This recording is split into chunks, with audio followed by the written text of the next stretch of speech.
About maybe 10 or 12 years ago, a person I knew very well, had been very helpful to me in my campaigns when I was in the Senate, came to me and said she had met this very impressive young man, and he was going to start this group to go on college campuses and try to convince young Americans that ours is the greatest country in the history of the world and that Marxism was bad.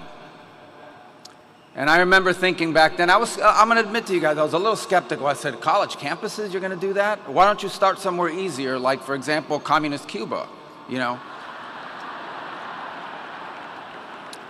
But my skepticism was proven wrong.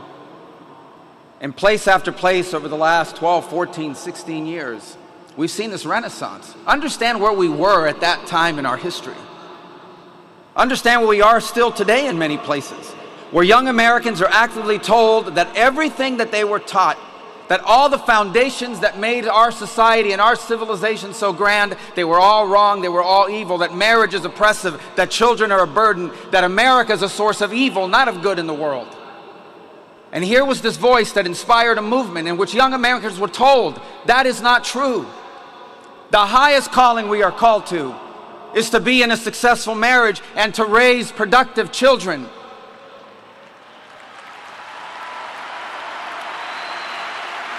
And a movement that taught them that ours was not a great country, but the greatest, most exceptional nation that has ever existed in the history of all of mankind. And that it's worth fighting for, it's worth defending, it's worth preserving, and it's worth passing on to the next generation.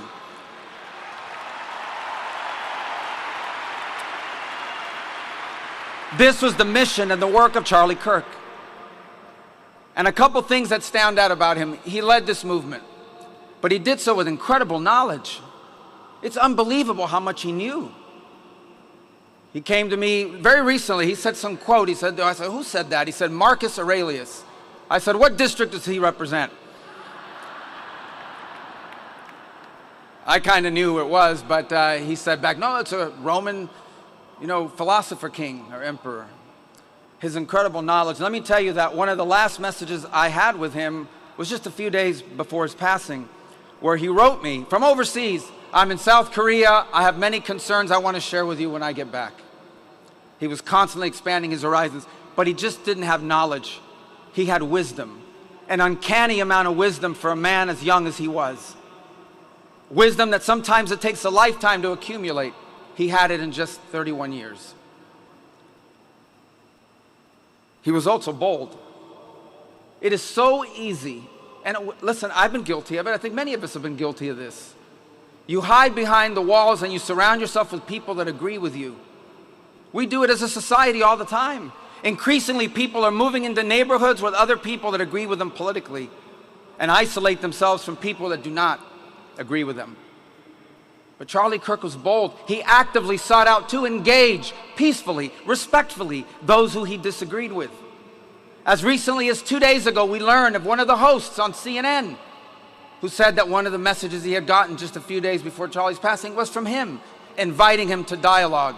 And he did this on campuses, he did this on podcasts, he did this on radio shows, he did this on television shows. Time and again, he sought to engage those he disagreed with because he understood that we were not created to isolate ourselves from one another, but to engage. The irony in all this is that what our nation needs, one of the many things it needs, is the ability to discuss our differences openly, honestly, peacefully, respectfully. And Charlie Kirk did that more than anyone alive in America today is doing.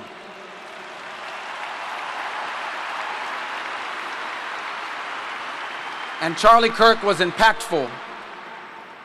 Impactful because of all the things I've said, but look around this place. There's 100-something thousand people here. The President of the United States is here. His entire cabinet is here. Television outlets and media outlets from all over the world are covering this. I just came from overseas, and every country I stopped, they gave us their condolences for his passing. Impactful. In just 31 years of life, he made a difference. He mattered, and he will matter now more than he ever has before.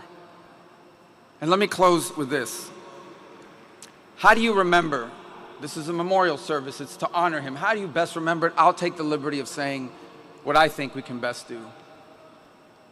Look, I think he had a tremendous impact on young Americans in general. I think he had a very special and direct impact on young men in this country. That's one of the greatest developments I've seen. It's been very positive.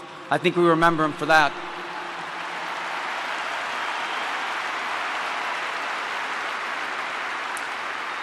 I think we remember him for constantly saying, you want to live a productive life, get married, start a family, love your country. These are powerful messages. But I hope many who are watching, I imagine there are people watching here tonight that didn't know much about Charlie Kirk until 11 days ago. Maybe they were disengaged from politics. Maybe they were partially engaged. I hope one of the things they take from this is that the movement Charlie Kirk led and started and gave fuel to was about politics, but not only about politics. It was deeper, it was broader. And I would say that, taking the liberty, but I'm confident he would agree, one of the things he wants us to take away from this, from all of this, is the following. His deep belief that we were all created, every single one of us, before the beginning of time, by the hands of the God of the universe, an all-powerful God, who loved us and created us for the purpose of living with him in eternity. But then sin entered the world and separated us from our Creator. And so God took on the form of a man and came down and lived among us. And he suffered like men. And he died like a man. But on the third day he rose unlike any mortal man.